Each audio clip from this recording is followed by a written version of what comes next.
We are living in a computer-programmed reality, and the only clue we have to it is when some variable is changed and some alteration in our reality occurs. We would have the overwhelming impression that we were reliving the present, déjà vu, perhaps in precisely the same way, hearing the same words, saying the same words. I submit that these impressions are valid and significant, and I will even say this: such an impression is a clue that at some past time point a variable was changed, reprogrammed as it were, and that because of this an alternative world branched off.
Greetings and welcome to another edition of Free Association Radio. This is Robert Phoenix, and you are tapped into the Friday FARcast, the long playing version of 15 Minutes of Flame. It's where we stretch out, we get to roam around, get expansive in body, mind, spirit, and thought. How is everybody today? As we brace for a very cold holiday season, but at the same time, strangely schizophrenic in its meteorological application. It's supposed to be 78 degrees here tomorrow in Austin, and then a 40-degree drop on Sunday with a very chilly 38 degrees, getting us lined up with the polar vortex. Remember when a polar vortex just used to be a cold front? Now they have all sorts of very interesting names to describe the weather. Because if you have a weather paradigm shift, which is apparently what climate change, remember climate change used to be global warming? And then people realized it wasn't that warm. It was actually pretty cold. Now it's like climate change. We're in climate change. We need those carbon credits. Anyway, it's going to be cold. And I was talking with a client up in the North Dakota area by the pipeline, about 20 degrees. I mean, actually less than 20 degrees. Wind chill factor, you're down to about maybe 5. Putting a serious chill on the pipeline protests, although I know that there are people that are still there. I have another client who's there wanting to connect with me. So how is everyone? Are people still freaking out? There's a lot of freak out going on still. Today I got 2 essays sent. People send me stuff all the time.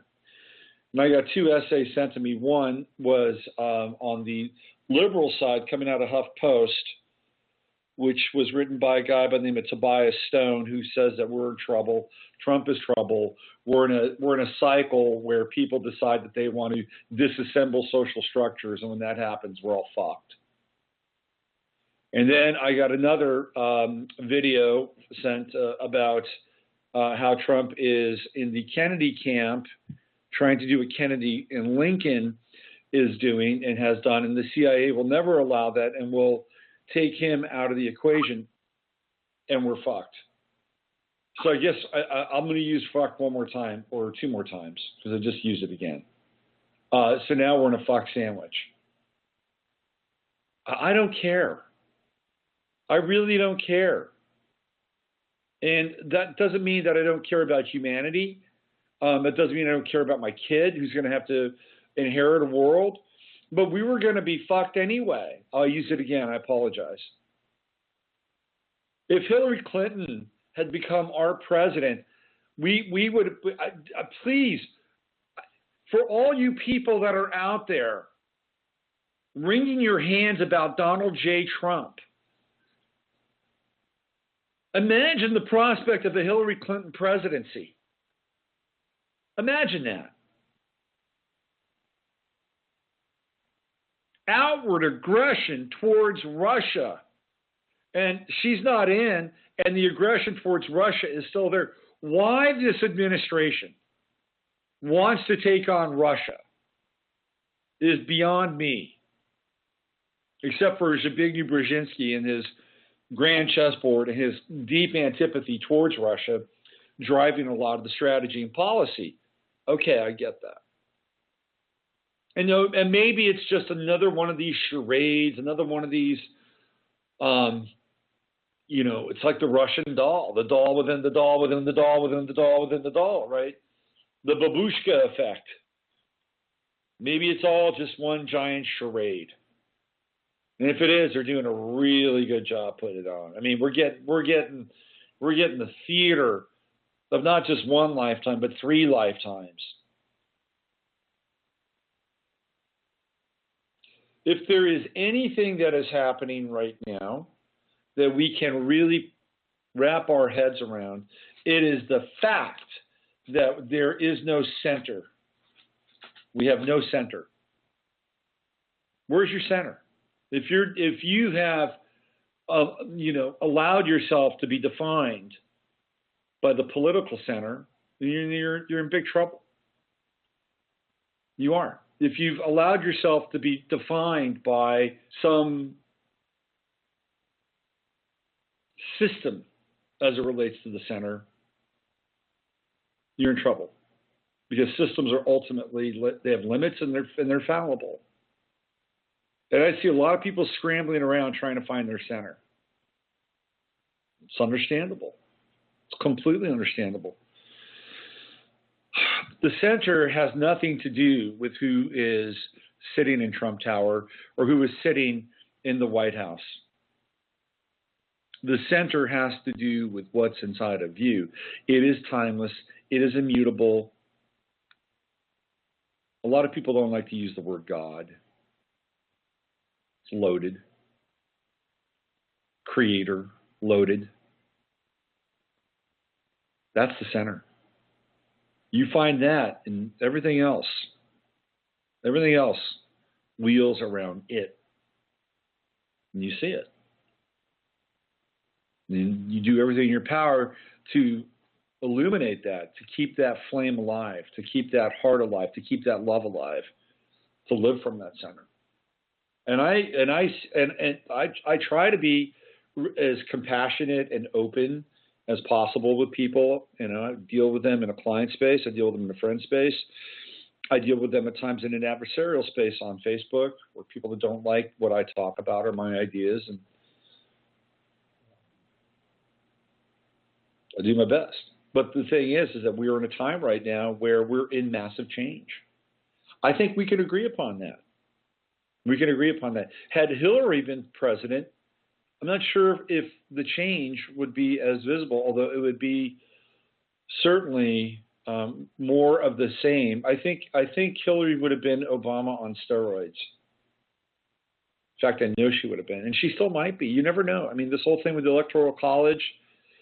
Look, the thing that I love about the time that we're in is that the whole notion of news and information and reality and story and narrative, it's all coming to the surface. It's coming to the surface. This is Saturn in Sagittarius. We're trying to get to the truth. People are hungry for the truth. We've been spoon-fed genetically modified corn syrup for the last 50 years. 50 years. People want the truth. They may stick their fingers in their ears and go, no, no, no, no, no, no, no, no, no, but they really want the truth. Trust me.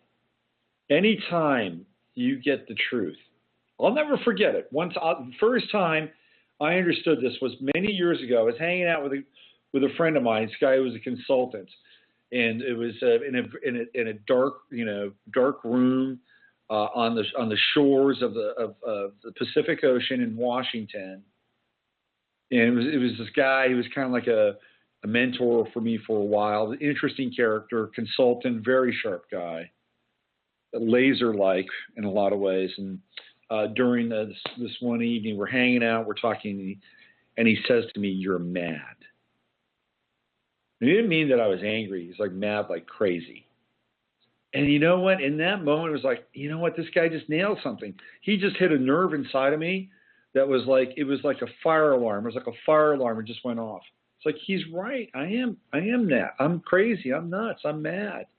And then he countered it by saying, that madness, like the madness of the shaman, can lead you through to the other side where it's redemptive. And that's true. And I've experienced that with my life. I've experienced and come face to face with my own madness, with my own insanity in a way that very few people have. I'm being completely transparent here. I spent 72 hours under observation one time. It was one of the most empowering experiences of my life. I got to face myself. I got to face my madness. I got to go through the shamanic journey and come out the other side. And literally was reborn, cast out of my own household.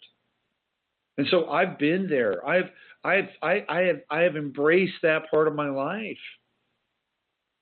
The shadow of madness. And this is what people are going through right now. People are going mad. We are seeing a collective schism. When we talk about how the country is divided, it is divided. And when you get into a divided self, you get into a fractured self. You get into social schizophrenia. And when that happens, people go nuts. They go nuts. And they go nuts on the right side and on the left side. I know I was watching Nancy Pelosi's daughter, Janine Pelosi. She's nuts. She's certifiably nuts. And the reason she's certifiably nuts is because she believes everything that she's saying. I mean, she has the power of conviction. That doesn't necessarily make her truthful or honest or real. Conviction just means you have a lot of passion about what you're talking about. I talked about this on yesterday's show. When people tend to talk loud, they get your attention. And because you have volume, it doesn't always mean that you're right or you're true. I mean, go back and watch the documentary on the Duke lacrosse team. There are a lot of people with very loud voices, stomping their feet, shouting, being heard, and with utter conviction. That doesn't make them right. And this is kind of where we are right now. And we're dealing with social madness, and it's not going to get any better. I'm here to tell you that. It's not going to get any better for a while. We're going through an awakening process. And Trump is a disruptor, and he's going to try to, he's a business guy, and he's going to try to hit the economy with steroids. He's got some issues with the Fed. Again, would I have loved for him to put Ron Paul in charge of the Fed or Secretary of the Treasury? You're damn right I would. Because we have got to disassemble ourselves from a system that arbitrarily decides that they're going to raise interest rates 3 times in 2017.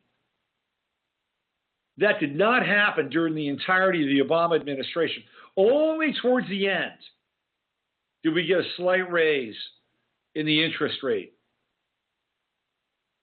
And not only did we have no raise in the interest rate, but we had quantitative easing. We had 4 rounds of it, which meant that they were pumping out money above and beyond what the country was actually going to buy that money back from the Federal Reserve. It was excess money, dollars, excess dollars going into circulation, going to banks, people getting zero interest loans on that excess money. We had 8 years of larceny. And now here comes Trump, and they're going to put the screws to him. This is the system we must disassemble because it is pernicious. It is malicious, and it is malleable to the point that it rewards whoever's in charge that supports the parasitic system. Because once you decide to do something different, if that parasitic system does not agree with the person who wants to do something different or could even do something different, at this point it remains to be determined, the parasitic system turns on the host. It replicates. It attacks. And now we have an immune crisis. This is the system we must disassemble ourselves and decouple ourselves from. This is another level and layer of the truth. People, wake up. Wake up. It's not about the Russians. It's not. It's about the banking interests of this country and the world. It is about a very small clique of people who make the money interest rise and fall at their whim. This is a very difficult, very, very difficult prospect. It's not like it can happen overnight. Think about how deeply embedded. Let's use another analogy. Let's say, for instance, you have Lyme disease. And you have had Lyme disease, and you don't know that you have Lyme disease. But you're really sick, and it's really advanced. And somehow you make kind of an immunological détente, but you're never quite well enough to be really highly functional. This is what happens. And most people kind of limp along in their lives trying to be functional, certainly not optimal. In order to get that out of your system, versus, say, the first 2 weeks, which you would take maybe 30 days worth of some kind of antibiotic. At an advanced stage, to get it out of your system is difficult. And it takes a lot. And you have to go through things like herxing and the dying off of the parasite, as the parasite really wants you to go back in your program. You know, there's this fail-safe inside the parasite. There's this fail-safe inside the pathogen that says, you kill me and I'm going to make your life hell. And you're like, oh, maybe I should just have that piece of 3-layer cake. So the pathogen can go, yes, thank you. It worked. Oh, we got him. See, let's see if he goes down that path again and tries to get us out. No. You got to get through that phase. You got to get through the herx. And maybe you got to get through the double herx that comes after that. And then eventually the third herx, and each one gets smaller and smaller and smaller until, guess what? You are free and clear of that thing. We've been in this game for a long time. We've been in this game since Babylon. And the official start of this game is when? Is Christmas Eve. Here we go. Christmas Eve, 1913. That's when we get into the Fed. That's when they voted on this, when everybody was at home, listening to the radio, fire in the fireplace, chestnuts on an open fire, all that stuff that we look back on with such fond memories, even though we were never there. That's when it happened. So here we are, 2016. It's how long we've been in bed with the Fed and all the various arms of fiat banking all around the world, through the IMF, through the World Bank. Everybody is in debt and indebted to them. And they have decided to raise interest rates 3 times in 2017, making an economic recovery ever more difficult. The globalists will do everything in their power, everything, to paralyze, to shock and paralyze, and to put a serious halt to this process. I read this article by Tobias Stone. You should read it. It's over there on Huffington Post. And the guy is really bright. He makes some very good points about cycles and change. But it's incomplete. It's incomplete. We're in a major pivot in the world. It's major, significant. We haven't been at a place like this for a very long time, maybe ever. Maybe ever. There have been moments and times of awakening, which I've talked about, but we have not had a tool like the internet at our disposal. We have not been able to communicate in the way that we're communicating right now, the way that I'm sharing information with you, whether you like it or not, or believe it, or agree with me. This is powerful. This is a powerful medium. It is a powerful time. The main thing that we have to do is we got to get over our fear. That's huge. I know it sounds basic. You've got to get over your fear. And the fear, there are 2 major fears, fear of madness and fear of death. And that's it. That's it. You get over those, and then you roll with it, and you play it as it lies. And if shit goes down, shit goes down. I'm sorry, that's just the way it is. And you're going to have to deal with it, whether you like it or not. You have to figure out which side you're on, and that's just, and if you're in the middle, you get caught in the crossfire. I'm sorry, it's where we are. It is where we are. And the disassembling of really a 50-year process, which took place right after the death of John F. Kennedy, where there was a coup. There was a coup. There was a governmental coup. It was a corporate coup. It was an international coup. We are in the process of disassembling that. If you go to my website, I talk about this, and I talk about the reversion of the timeline that's pre-Kennedy. Now, some people might say it's Pollyanna. Some people might say it's bullshit. Some people might say it's another Trump con job. That's up for you to decide, right? I'm one guy out here, a voice in the wilderness, putting my thing together and seeing it from my particular perspective. And a lot of times, I will say that I'm pretty clear and pretty correct based on a lot of different things. Am I right all the time? No, I'm not. But my track record is pretty good. I predicted Trump would be president. A lot of other people didn't. I predicted it. I've predicted a few other things along the way. And my prediction for this period in time is really twofold. One is that we're going to have chaos. That's not much of a prediction. It's around us. 2, we will get through the chaos.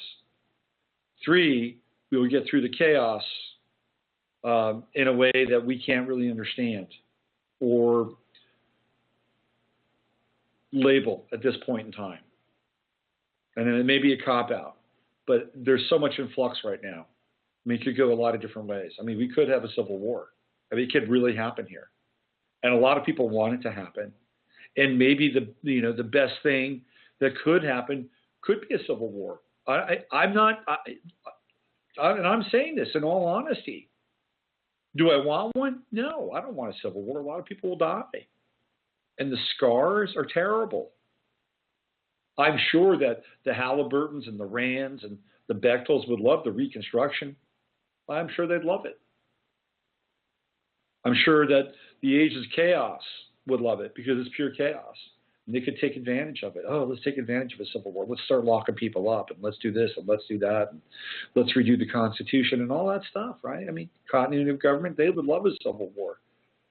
But if it happens, then the one thing that could come out of it would, and I'm serious about this, and I'm not promoting it, but the one thing that could come out of it is that one side would ultimately win, and another side would ultimately lose.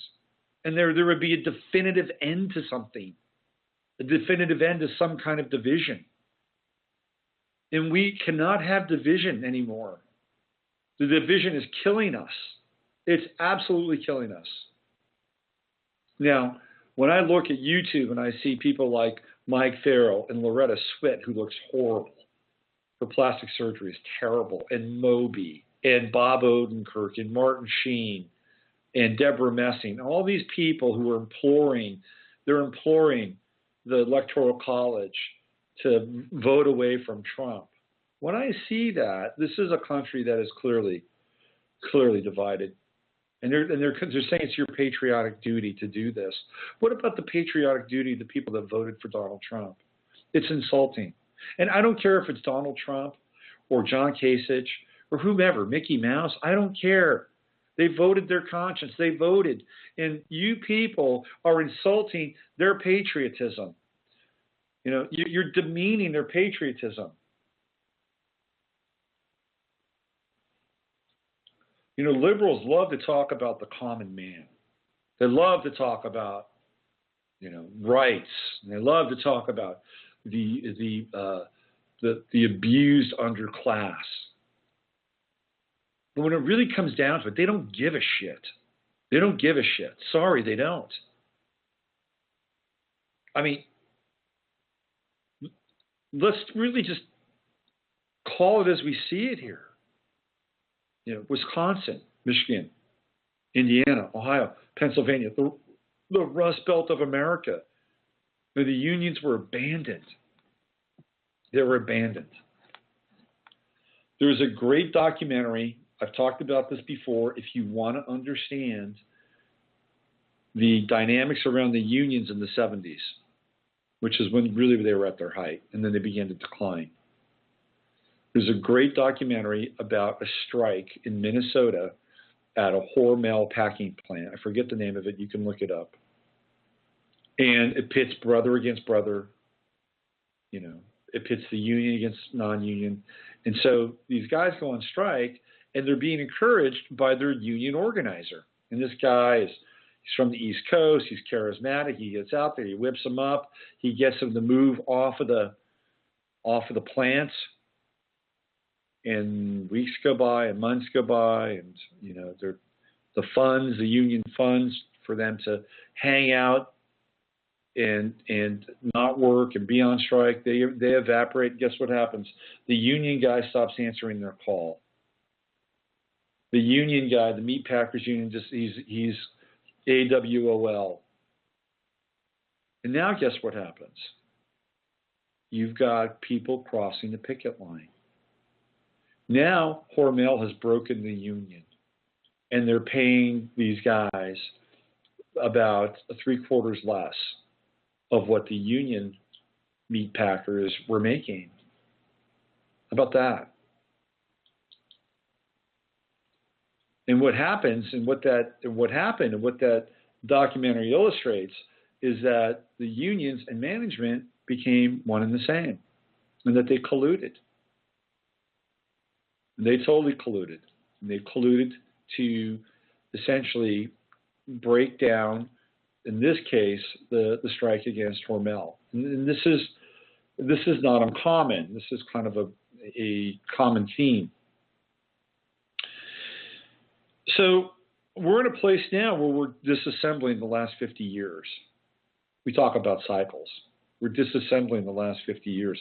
We're disassembling, for all intents and purposes, the socialistic transformation of the United States of America, which could not have happened unless John F. Kennedy died, which could not have happened unless there was a collective trauma, which could not have happened unless MK Ultra was enacted at a social level. This is what's happened.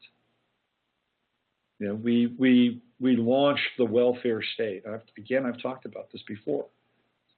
In the ashes of John F. Kennedy's passing, just like we launched the preemptive strike doctrine in the ashes of 9/11, another collective traumatic event.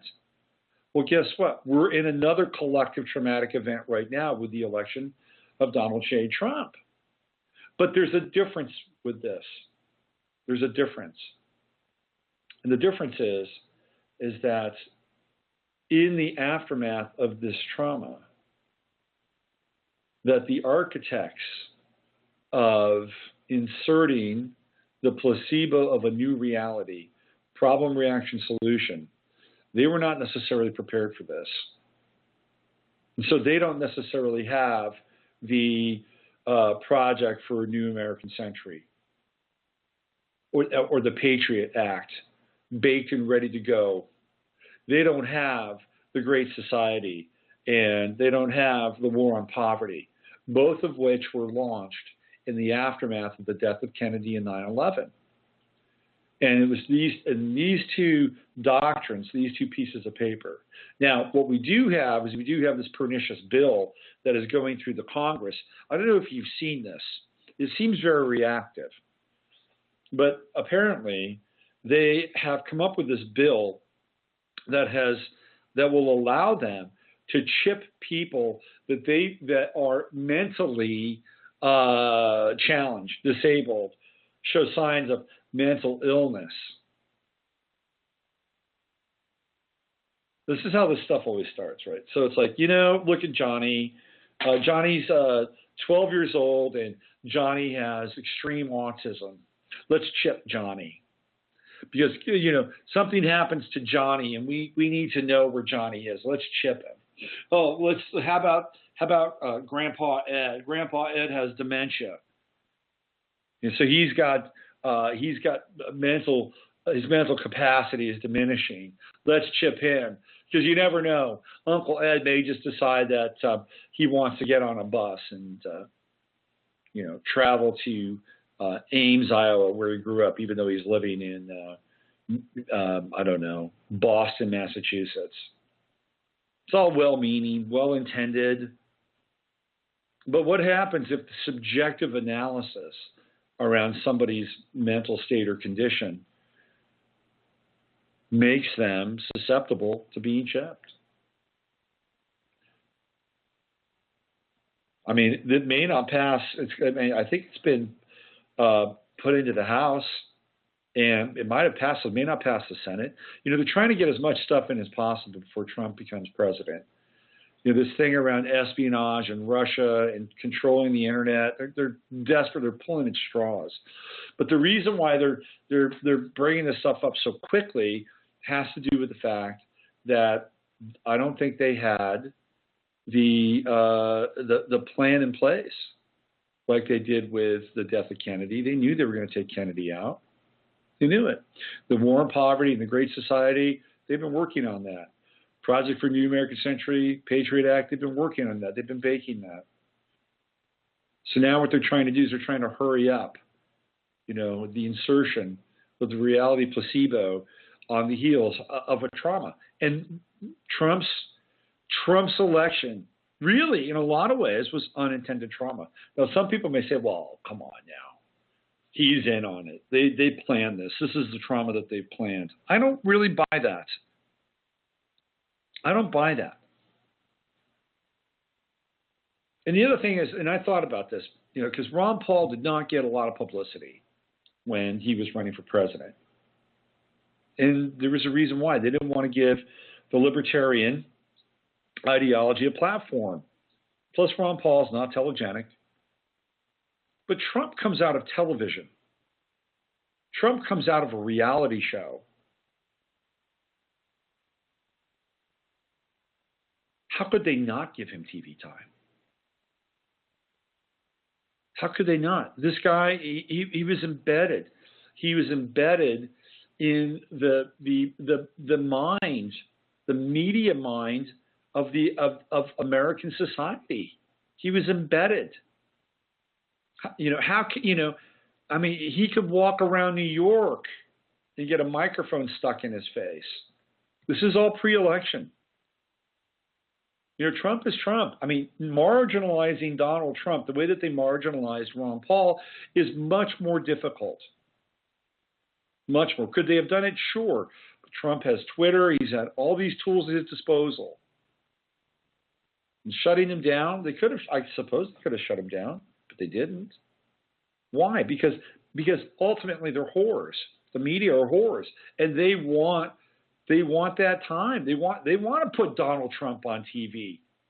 They want him to say things that are controversial or half thought through, or inane, or in the case of the tape, offensive. They want that. They want the eyeballs. They're whores. So to say that, well, if they really didn't want Trump to be president, they wouldn't give him all that media time, I'm sorry, that argument does not fly. He was embedded already. And they had way too much to gain in terms of ratings and in terms of eyeballs. They were dancing with the devil. The plan was to have either Jeb Bush or Hillary Clinton run against each other. That was the plan. That was the plan. And Trump leveled the plan. Leveled the plan. Chaos, disruption, disorder. And now they're having to deal with it. They're having to think on their feet and be nimble and be reactive. And I'm telling you right now, and this is what we've seen, this is what I've seen, every time you try to make Donald Trump look weaker, you go after character assassination, you go into this whole thing around the Russians, it's all going to backfire. It is all going to backfire. Now, we've got a Mercury retrograde coming up on Monday, and it's a big one. We're into electoral college land with the Mercury retrograde, and it could get real sticky. Real sticky. But I'm telling you right now, every time they go after Trump and they want to character assassinate or they want to put up some bullshit narrative, the opposite is going to happen. We're living in the upside down. The opposite will happen. If there are the promulgation of lies, there will be more truth. The more that they character assassinate Trump, he will get stronger. The more that you want to put middle America into a bucket, the more they're going to wake up and speak their minds. This is where we are. And it's a great place to be. It's liberating. It's not hateful. It's not victory at the expense of another, but it's liberating. It's getting to the truth. Because we've had years and years of varnishing, layer upon layer upon layer of social varnish. No wonder people can't wake up. It's what they've been fed. It's been the school system. It's it's going to take us 15 to 20 years to deconstruct the trance, to deconstruct the conditioning of the last 50 years. This is going to take time. And Trump is not the end point. Trump is a catalyst. He's a disruptor. But I'm thinking 16 years down the line. It's going to be a very different world. We're either going to go into three directions here.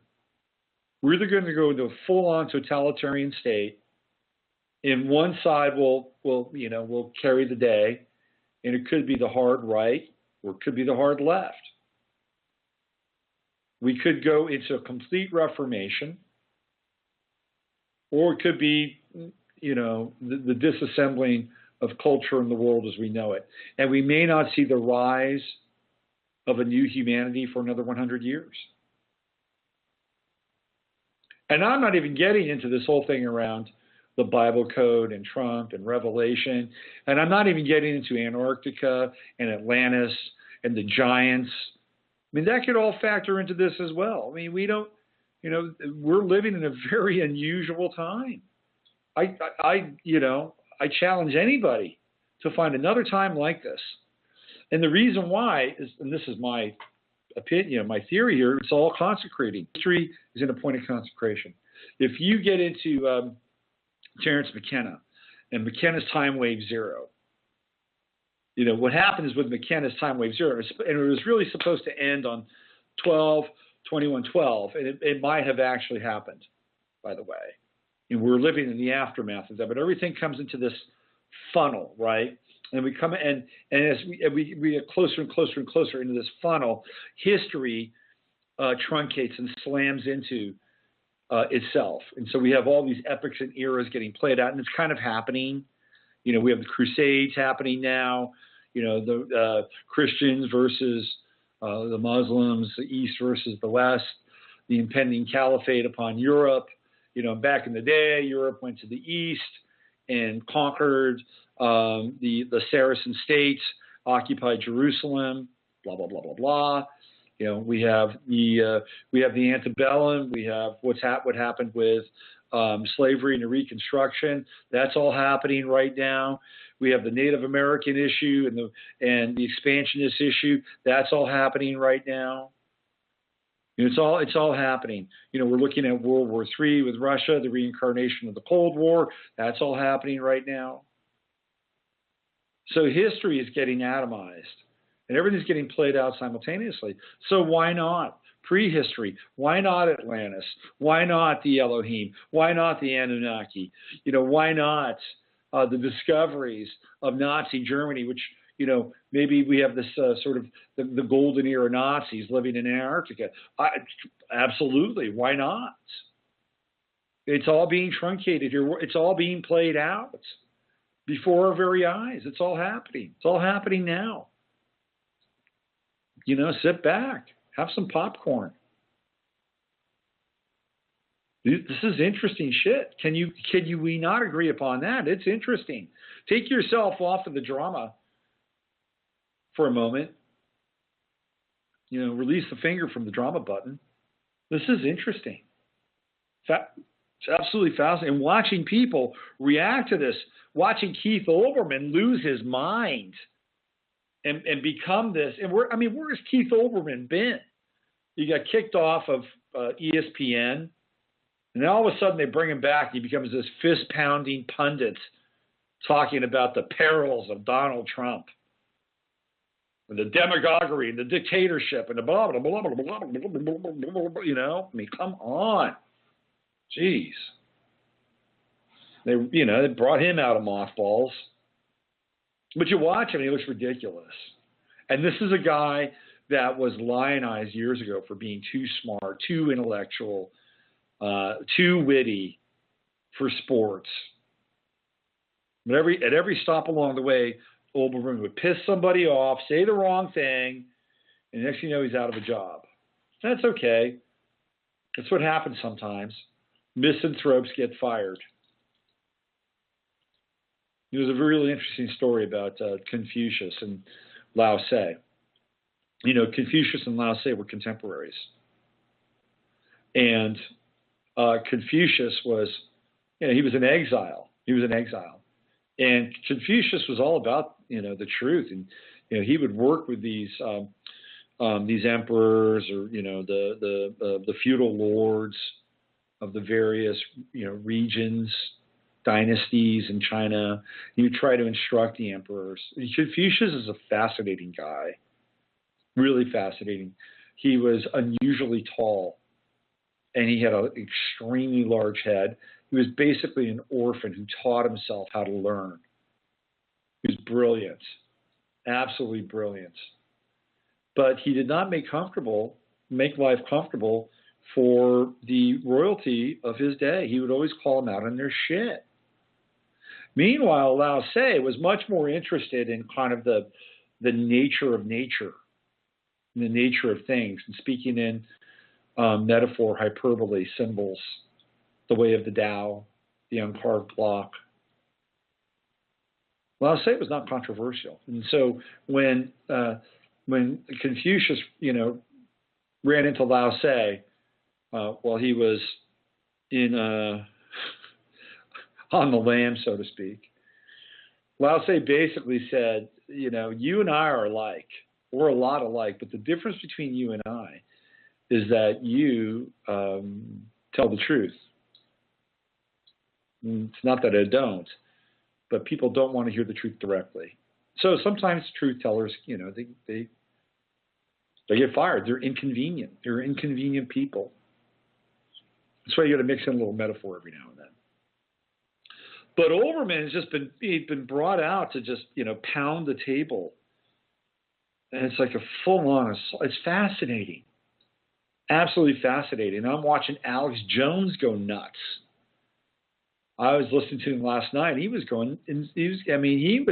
I've never seen the guy like this. And I've seen him go off a few times. I've never seen him like that. He's threatening lawsuits. This is,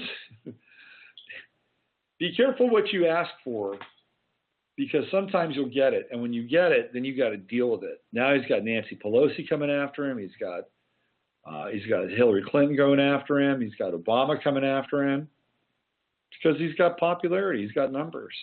They want to shut him down. And he's threatening lawsuits and all kinds of stuff. It's fascinating. Absolutely fascinating times.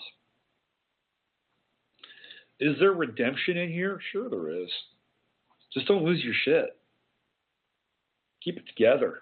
Stay clear. Stay lucid. Stay nimble. Don't get attached too much to any one position. Because you get attached to too much. Look, there's a part of me, I'll be really honest with you, there's a part of me that would love to see Trump be a savior. And I would love to throw down behind it. Yeah, let's go, man. Let's make America great again. And to be honest with you, I'm more on that side than I'm not. But I'm also willing to step back and say, well, let's see what happens. Because it could get weird. He's got a very strong relationship with Israel. And Israel wants to decimate most of the Middle East so that they can have greater Israel. Let's be honest about that. That's true. That is true. And so then you get into all the biblical stuff and the whole 9 yards, right? So, but I'm willing to move more in that direction because I saw what we had before. In the 8 years of Obama were horrible. I'm sorry. He made good speeches. He made people feel good. But he's left us with a country that is divisive. And people say, well, Trump said this and Trump said this, and he's the one that really tore the country apart. No, that's not true. The country was already headed in that direction. You go back 4 years, Trayvon Martin, that's when it started 4 years ago. Trump started opening his mouth about a year ago. We had 3 years of divisiveness, 3 years of splitting the social atom, 3 years of the commander-in-chief, not once, not ever coming out and saying, this is not going to work. We need to come together as a people. It doesn't matter what color or race we are. We've got to come together. And as far as protests go, my brothers, my sisters, I know you're angry, but we need to bring the anger down. We need to bring the temperature down. And we need to bring the discussion and the ability to have a dialogue up. We never got that. All we got was enabling. Yeah, you go, man. You go. Burn that city down. Because it's your right. Far be it from me to tell you not to burn that city down. You go do that. Burn your neighborhood down. Get pissed off. Go take your aggression out on somebody that's different than you. Go do it. That's what we got. And so Trump comes in and starts talking about, start talking to the populace. Of course he's going to say what the populace wants here. The silent majority? Are you kidding me? Of course he's going to say. The challenge here now for him is he's awoken the silent majority. And if the silent majority is really smart, they'll take the power. They'll take the power. They won't give it away. That's the real challenge, is to take the power. And the power is the awakening to truth. Saturn and Sagittarius, that's where it's at culturally. Saturn is culture. It is time. Sagittarius is authenticity. It is truth. It is Moliere's misanthrope. There's an interesting guy by the name of Brandon Morrow. Some of you might know his name. He's Australian, and he got into a lot of trouble in Australia because he took on the Jewish banking, commercial, and media interests in Australia, and he wound up going to jail.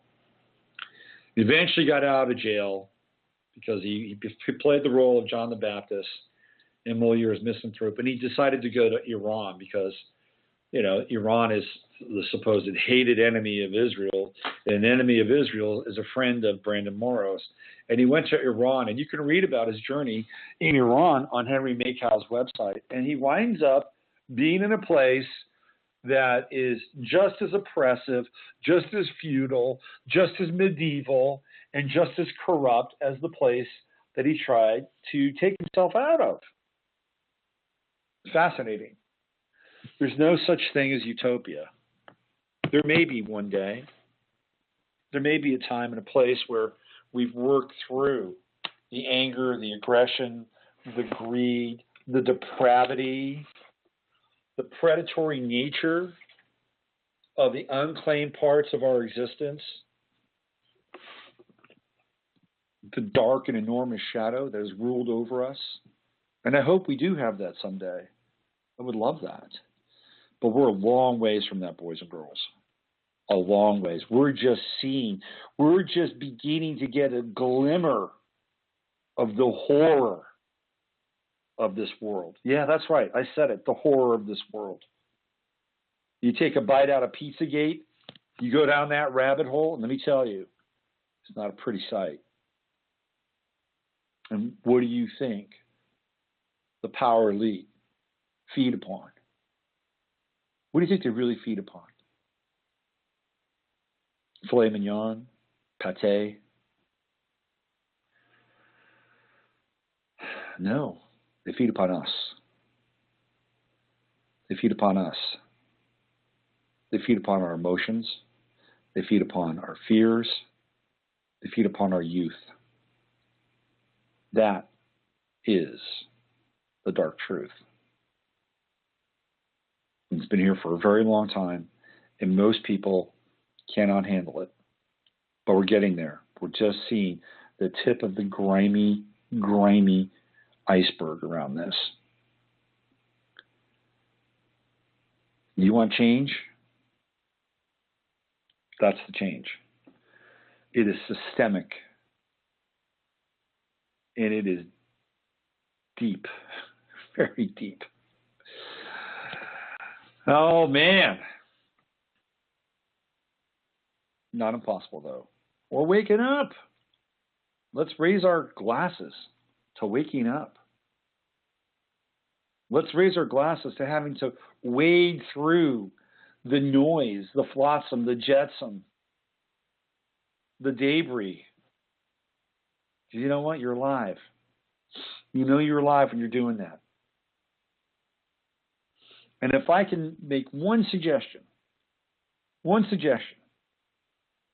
to all of you, that suggestion is to get in shape. I know it sounds really fundamental. Get your body in shape. Get your body in shape and trim and in fighting form, because you're going to need it. And you're going to need it every single day, because you're going to have to, put your high beams on. This is not a time to pull the covers over your head. It is not. You got to have your high beams on. You got to be on your A game, and your body needs to be as optimal as possible. Why? Because you got to live every single day, number one, and we're flooded with pathogens and all kinds of stuff in our environment. So you have to deal with that. But number two, if we have to go through any kind of major disruption or change, you got to be on your game. If you look at China and you look at Russia, but let's just use China, the amount of discipline, the everyday discipline that the Chinese demonstrate makes them much more capable of being able to deal with a different kind of world.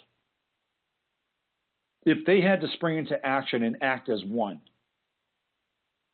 they could do it. They had not been completely satiated and corrupted by the West yet. Give them 50 years. Maybe it'll happen. As their relative worth goes up and their appetites go up and they begin to scale up the level of corruption and decadence infiltrate Chinese culture, but it's not there now. It has with us. We are incredibly decadent. Last night I did something, and I normally, I used to go out a lot, and I used to have crazy, wild times when I was young, and even up into my 40s. I was like, there's interesting things. But I went out last night. I went downtown Austin, and I went to a bar. And I was there with some friends, and one of the friends' son was in the band that was playing, and I sat there and I listened to the music, and I looked around and I watched the people inside. And I'm sure they're good people, Again, I'm not making a judgment call on their hearts, but I looked around and I said to myself, "We're in trouble. We're in trouble." Especially with the sort of the little cross-section of youth that was in there. There was a kind of a malaise. There was kind of this malaise, and there's this kind of sort of an ennui and a malaise that was permeating that room. In Tarot, you would look at a card like the Seven of Cups, and maybe the Eight of Cups. Those two cups, 7 and 8 of Cups, which are the harbingers of decadence. And we're there. We are so primed to be picked off because a lot of these American ideals are really corny. Country and preparedness and all that stuff. You take away sort of the nationalistic vibe around that. There's nothing wrong with those principles about being prepared, about being lean, about, not allowing certain influences to come into your life. One of the things that happened during the 1970s, the 60s and the 70s, there was one word that permeated those 2 decades, and that word is permission. That all of a sudden there was a social permission to engage and indulge in substances and behaviors that gave people an out, whether it was a sense that they felt more connected or felt like God, or allowed them to escape the mundane conditions of their life, in some cases and instances, the trauma of their past. But that sense of permission became pervasive, and it began to flood our culture. And I'm just going to tell you, we've become soft. We've just become soft. And the transition from becoming soft to lean and supple, and that's a big one. That's a real big one. Because in order to do that, you have to say no to certain things. And we got really terrible at saying no. We got terrible at saying no to our kids. We got terrible at saying no to our own appetites, to indulge. Let me have one more of this. If 2 is good, 3 is better. And now we're paying the price for that. And we're going to pay the price because, we're going to be forced by the banking interests to deal with issues of austerity. It's coming. It's coming. Now, I think Trump will do everything in his power, and I know he will, because he wants people to make money. This is a business guy. He is not here to liquidate the country. If that were the case, then Mitt Romney would be president. Okay? Let's be clear about that. If the country is going to go into liquidation, there'd be no better person than Mitt Romney to manage that process, because that's what Mitt Romney does.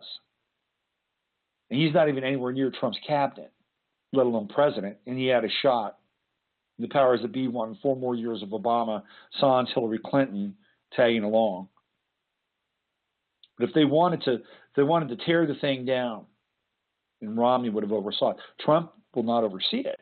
That's not what he's here to do. So it's better to be prepared than not be prepared. Get in shape. You know, I've had a real wake-up call with my body and my back this last week, and I've got to do something different because I can't see myself. If the shit hits the fan, you know, and my back is in such a bad place because I have a degenerative disc, I can't even pick something up off the ground without, you know, bracing myself against a wall, then I'm in trouble. What's going to happen to me, you know, if something, you know, begins to get sketchy? And I'm not saying things are going to get sketchy, but you want to be prepared. You want to be in an optimal place. We just got too used to saying yes, yes, yes, and not enough constructive no. And I've had that in my own life. Come on, I got Jupiter and Sagittarius in my first house. Anything worth doing is worth overdoing. The road of excess leads to the palace of wisdom. It's true. When you get to the palace of wisdom, no is a pretty clear indicator of, you know, of wisdom. I'll give you a quick story here, and then I'll transition out of here and let everybody get back into their days and their weekends, which I hope are very fruitful. I was with my kid last night, and we were at our baseball practice, and he decided to go out into my truck and scrounge around and find enough money to get a Gatorade out of the soda machine outside of this place.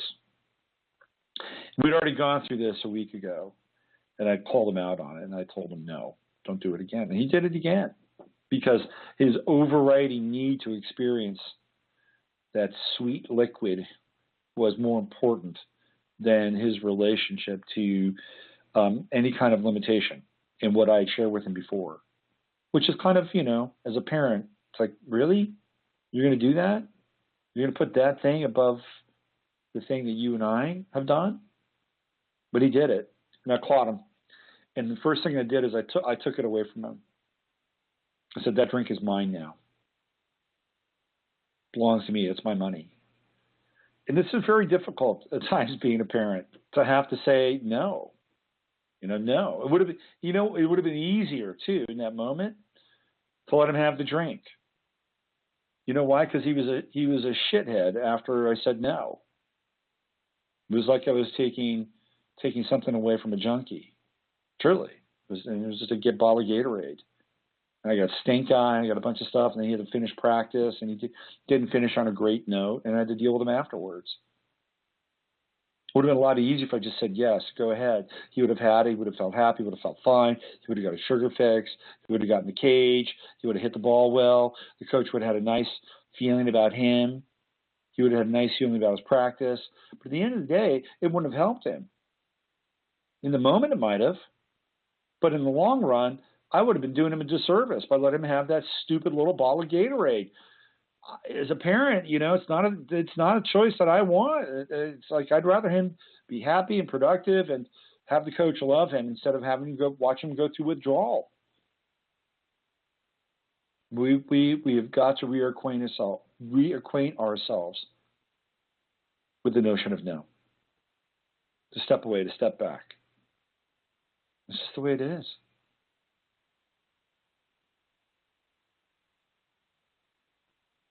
The maxim, really, for the 20th century comes out of the mouth of Aleister Crowley. Do as thou wilt. Do as thou wilt. There's a new maxim. Do as thou wilt not. Because we have to recorrect the balance. Now, I'm no Savonarola. You know, I still like, wine and scotch every now and then. Come on, I'm a human. I like good food.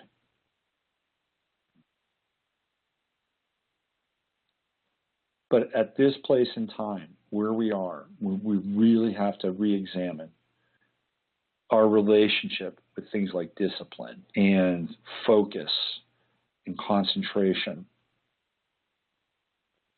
and how soft we become, thanks to our diets and our food and our portions and our mind washing and the insatiable appetite for truth that never gets fed. And that's why people are hungry for the truth. And that's where we started today. All right, let me get out of here.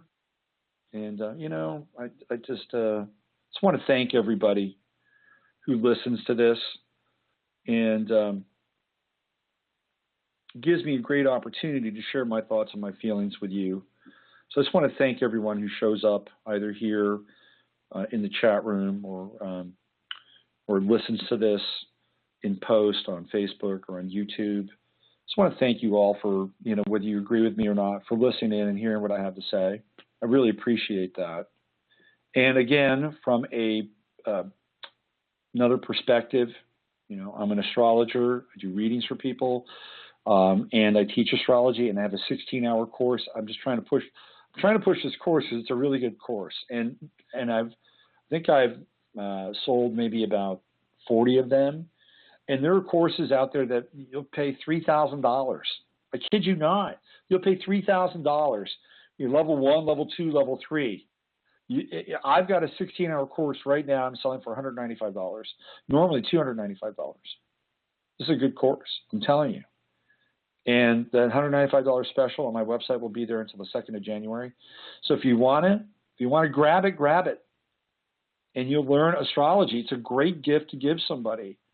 I'm telling you, I've got a few other specials on my website. If you want to buy readings for people as gifts, they're there. They're available. So let me just check in here with the chat room. What's going on with the chat room? No, we got a person that's on hold. Hey there. Hello?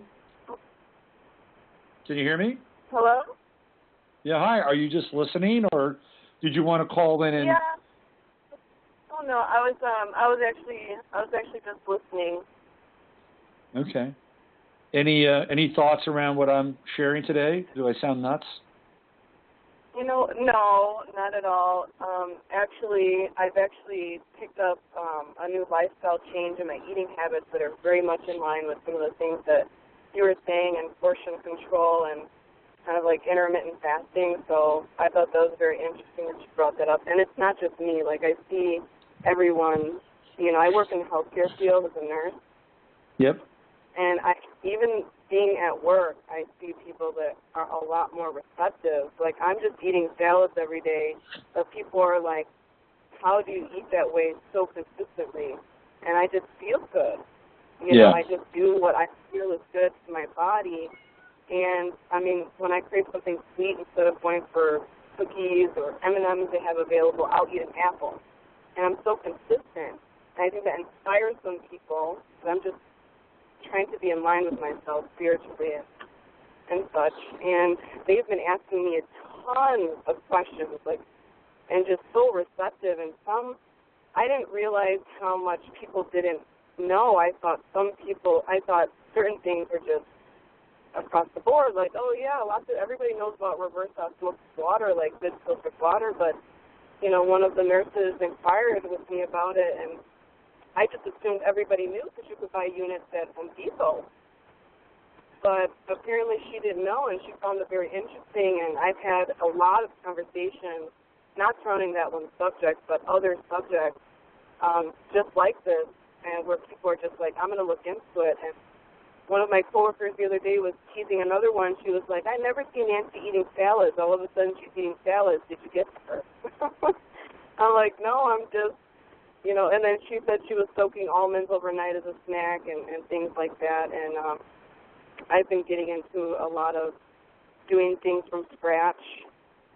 And I think that's interesting that you brought that up, because it's very much in line with what's going on with me and people around me right now. And then I got into an interesting conversation about what you said earlier, similar, with a friend of mine who's Arabic, and their country's gone through a lot, so there's some resentment there. But her children are in the United States, and so I know they feel a certain way about things, and I get it, And I'm sure you know what's going on with the North Dakota pipeline and all those things. Yep. And they didn't necessarily know were not necessarily aware of how bad it was. Most of them weren't aware at all, like with the family. And she said something to me towards the end when she was talking about Trump being the president, how bad it's going to be and all these things. And then the last comment she had made to me was it was in favor of Obama in the presidency and his wife Michelle. And she said to me, she said to me about them that no one in all of history, which I don't necessarily agree with her on this, is going to be as good and as influential of a speaker as Obama and Michelle. And I mean, it's like it was deeper than that for her, though. I could feel from her that she didn't just support the speeches, And then I went on to say, and this is just kind of how I've just played my cards, this whole political realm, everybody's thinking. When they're fighting both sides, Democrat, Republican, whatever, even my parents, they're staunch Democrats. And I say to them, I said, you know what, there's some atrocious things going on in this country right now. And all of these people have been made aware of this that's going on in North Dakota. They've all been made aware. And they command the attention of the entire world. They do with all the media and outlets and everything. And if they wanted to, at a drop of a dime, they could show up there and bring light to the situation and completely change it. And they don't. Mm-hmm. So neither side do. I mean, there are some people who have run, Jill Stein and Bernie Sanders, that did show up, and they did, try to write letters and show up themselves, and so I voted that. I voted for Jill Stein, but I can't vote popularity anymore. I have to vote my morals no matter what, because at the end of the day, I think if everything is end up taken from us, morals is all that's going to matter. That's what's going to set us apart, or bring us together at the end of the day when you see the collapses all over the world of how they play out.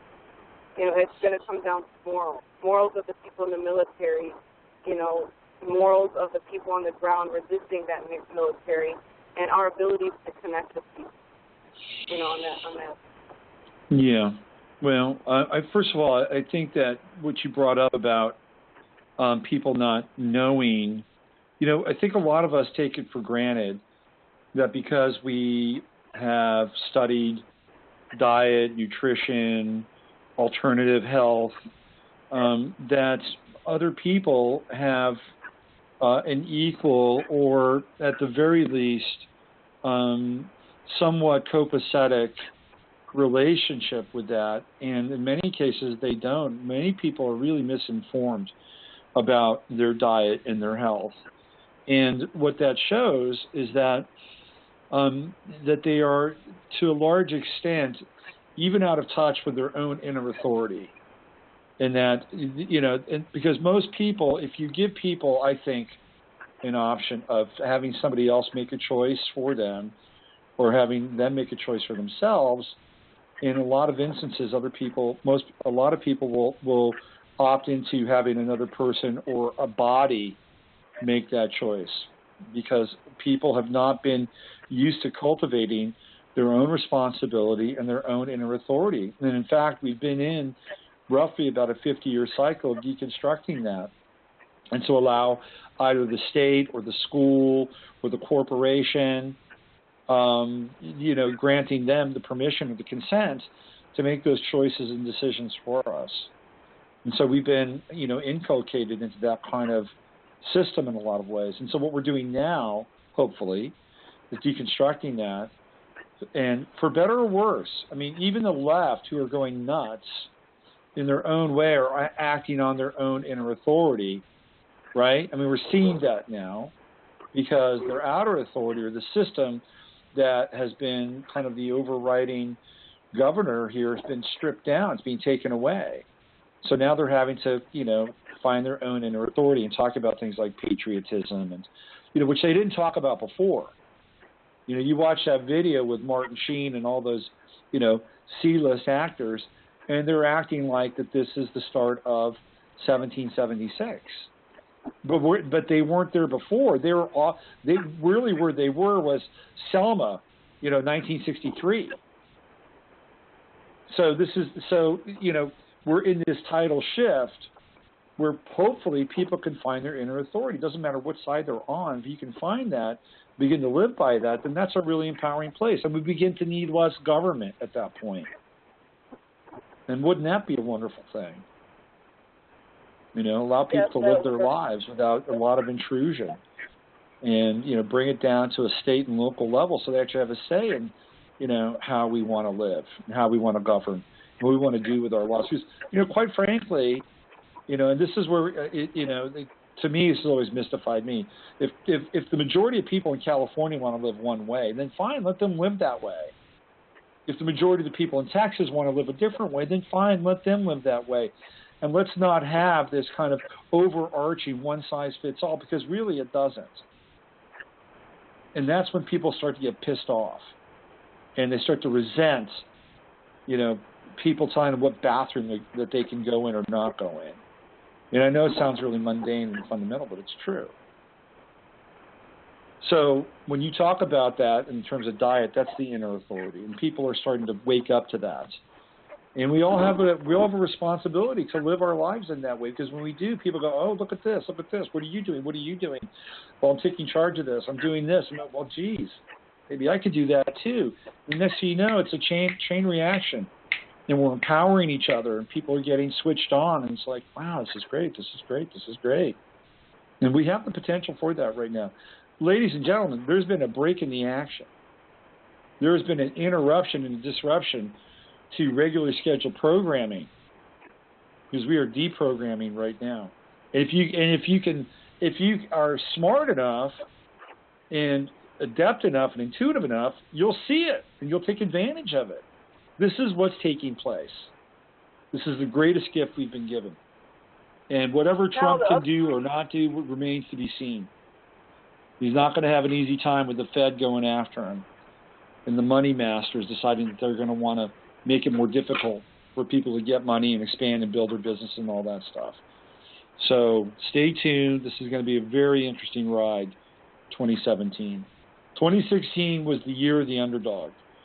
It was the year of Brexit. It was the year of the Chicago Cubs. It was the year of Trump, where, the outsider. 2017 will not be the same way. 2017 is going to be different. In 2017, in many ways, is kind of a blank canvas. And I'll talk more about that in the weeks to come. So thank you for calling in and talking. I appreciate that. Well, no problem. I just have one other question. It's a good time of the year, our development collectively, to start a business. I've felt a lot of inspiration coming through for a lot of different things in different areas. And part of me wants to kick off and start a business, and I don't know.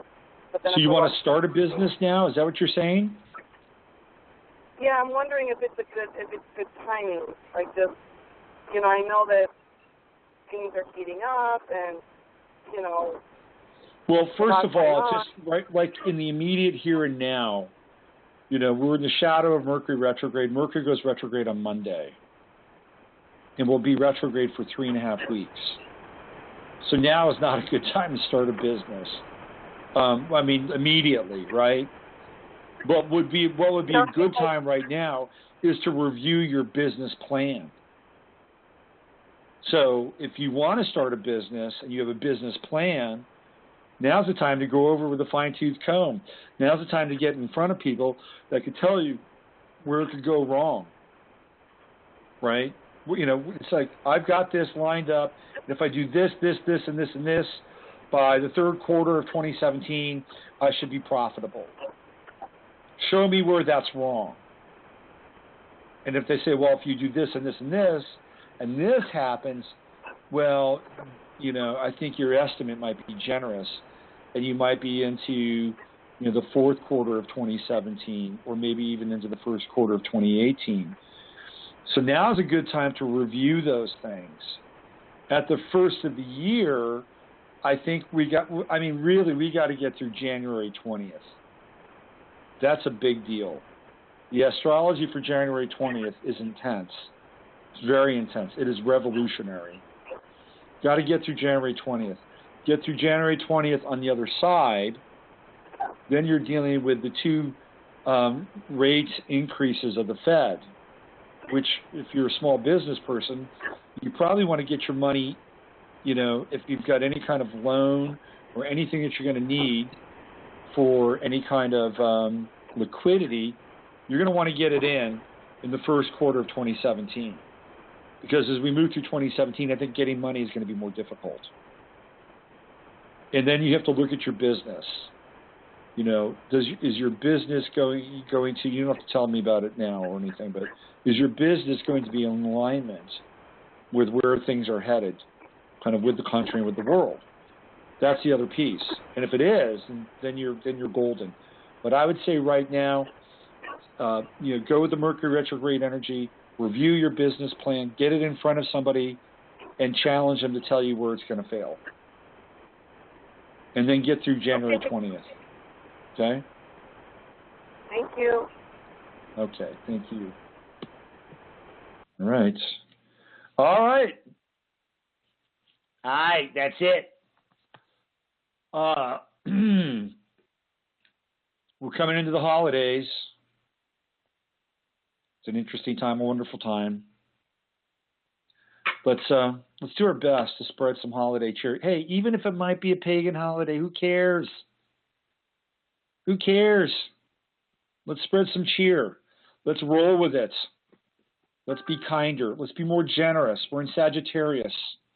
Even though we got a Sun-Saturn conjunction, let's be generous with one another. Practice it over the course of the next couple of weeks. Your time, your energy, your emotions. Tell people you care. Tell them you love them. That's the greatest gift and generosity we can give anyone. Okay? All right. Use your head to discern what's real. Your heart to say what's possible. To Eric, to Barbara, to Tessa, to Eric number 2, everybody in the chat room, thank you very much. I'll be back on Sunday night with the live stream. You've been listening to the Friday FARcast. We are living in a computer-programmed reality, and the only clue we have to it is when some variable is changed and some alteration in our reality occurs.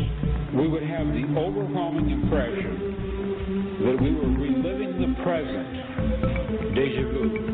Perhaps in precisely the same way, hearing the same words, saying the same words. I submit that these impressions are valid and significant, and I will even say this. Such an impression is a clue that at some past time point, a variable was changed, reprogrammed as it were, and that because of this, an alternative world branched off.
When you don't go to Geico.com, car insurance can be hard. Like early 90s heavy metal hard. I'm yelling and screaming and I'm loud. Roar! Geico makes it easy. You can review and update your policy or report a claim on Geico.com or the Geico mobile app. Because shouldn't we all have a little less stress in our lives? I'm not even upset about anything.